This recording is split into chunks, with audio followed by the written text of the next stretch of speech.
Did you know that the U.S. Bureau of Labor Statistics showed that in 2023, women spent more time on food preparation and cleanup than on any other household task? So, today we are talking about how to avoid cooking burnout.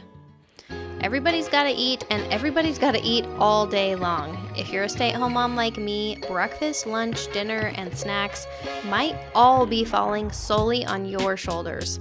Not only for yourself, but for every other mouth in your family. Are you exhausted just thinking about that? I asked Google about cooking burnout and found that burnout from cooking can be caused by the physical and mental exhaustion that comes from the daily routine of meal preparation. Main takeaway, make it less exhausting. Now, I happen to enjoy spending time in the kitchen, but I know plenty of mamas who don't, and I have my days too. So no matter where you fall on that spectrum, we can all get sucked into cooking drama, and that's what I'm going to talk you through today. And at the end, I'll share 7 quick practical tips that'll be sure to give you some good ideas. I want you to think for a second about what makes cooking so exhausting for you. Is it the planning, the food inventory, the time on your feet, the never-ending feeling of it, the other tasks in your house that aren't getting done because you're cooking? Is it maybe the discouragement you feel when things don't turn out, or the noses that turn up at some of your recipes? I can hear your responses right now. I'm constantly trying to figure out what my toddler will eat. Dinner time is so hectic, the last thing I want to do is feel stuck in the kitchen. I never get a break. If it feels like cooking is sucking the life right out of you, it is time to get into problem-solving mode. So let me ask you this. Why are you cooking?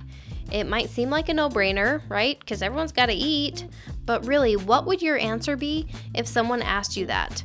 We all know there are a lot of other options to feed yourself and your family without cooking. So what's the reason? There isn't a right or a wrong answer. I'm just curious to know what your reason really is. Is it because it's too expensive to eat out? Is it because you want your family eating healthy? Is it that it's part of your job as a mom? Is it to make you feel successful? Is it so that your family will need you or appreciate you? What reason is your brain offering you? And then realize that all of our answers to that question would be different. Each of us has a different reason for cooking for our families. And guess what? That's amazing. It doesn't matter what your reason is as long as you like your reason.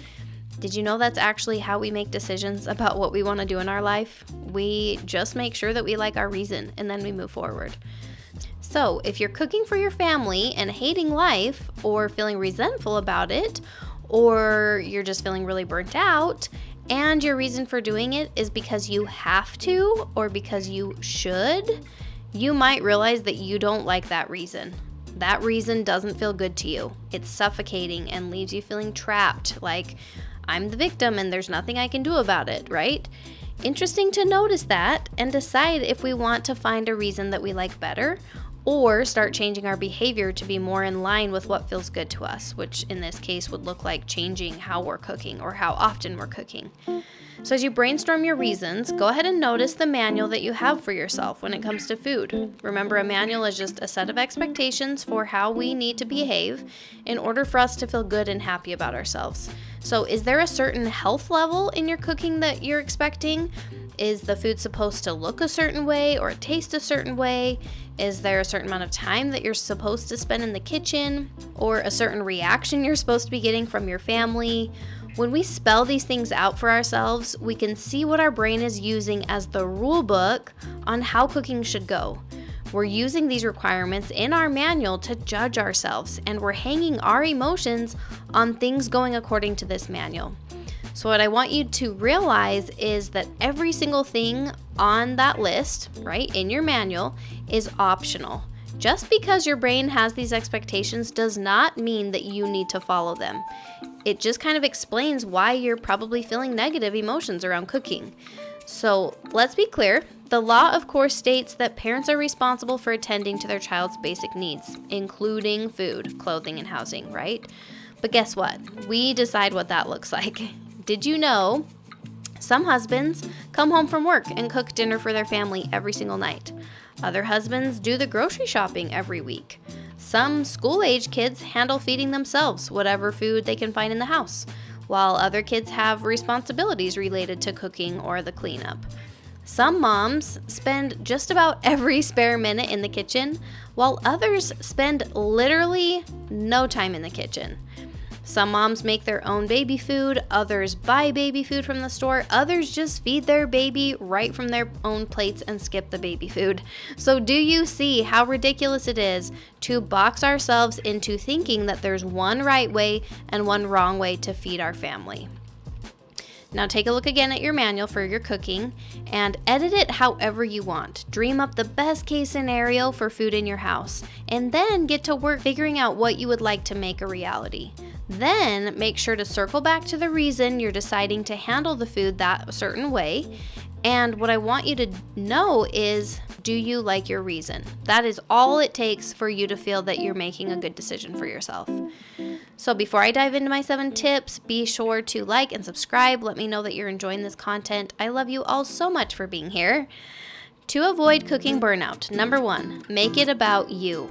What do you enjoy cooking? What do you enjoy eating? Realize that you're serving your family by figuring out the food, so do it in a way that works for you. My motto is to just get rid of the shoulds. If you choose to cook, own that choice and try to make it as enjoyable for yourself as possible. Number 2, plan ahead of time. Unless you're really savvy in the kitchen and in a really good cooking rhythm, set yourself up for success by meal planning and shopping ahead of time.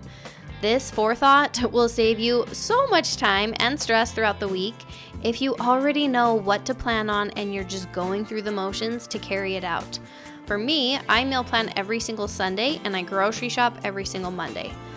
Number 3, keep things simple. Fewer ingredients, fewer steps, fewer choices. Simplicity can turn cooking into something really easy instead of something overwhelming. Number 4, repetition is your friend. Mamas, familiarity builds confidence. The more you cook, the more comfortable you will feel. The more you make a certain recipe, the faster and easier it will get. The way I see it, if someone in the family gets sick of something, they are more than welcome to take a turn cooking, so you don't need to worry too much about that. Number 5, take a day off. I have given myself 2 nights off of cooking every week. Friday nights are mine and my husband's date night, where we always go out somewhere, and Sundays I have requested that my husband handles dinner. Sometimes he cooks, other days we have cereal. No complaints from me. Either way, I am just happy to have a night off. This arrangement really helps me to feel so much better about the other nights that I am in the kitchen. Like I said, I really don't mind being in the kitchen, so remember that. Yours might need to look very different. Maybe you only want to cook 1 night a week and you want your husband to take a night. Maybe you have an older child that could take a night, and then maybe all the rest you do leftovers. Maybe you pick a freezer meal night that everyone gets to pull something out of the freezer. Maybe you eat out, right? There's so many options. You need to find the arrangement that makes you feel comfortable and good about what time you're spending in the kitchen, how much cooking you are doing. Number 6, don't shame a shortcut. Frozen meals, occasional cereal for dinner, boiling some noodles, warming up a can of sauce, and serving it with canned corn. Be aware of your limits and don't push yourself too hard. We are juggling so many things for our family that if cooking right now needs to be on the back burner for something that's feeling more pressing, do not shame yourself. And number 7, reward yourself. Learn to look forward to the time in the kitchen by tying it to something exciting. Maybe it's time that you turn on your favorite music, or you establish some boundaries with your kids so that you can actually look forward to some kid-free time in the kitchen. Maybe the reward is just you sitting down, taking a breath, and enjoying the meal that you just made. Find a way to make it something enjoyable instead of something you dread. You mamas are amazing. Only you know what's right for you. You have that insight and that power within yourself. It does not matter what your neighbor is cooking. It does not matter what your mom did growing up. It does not matter what an influencer says is a good idea or what a book suggests that you do. You know what's right for you, and you don't have to stay stuck in cooking drama. Our brains are such good problem solvers. I know that you will think of so many amazing solutions for yourself. If you do want a little bit of help, go ahead and book a free coaching call with me using the link in the description, and I will see you beautiful ladies very soon.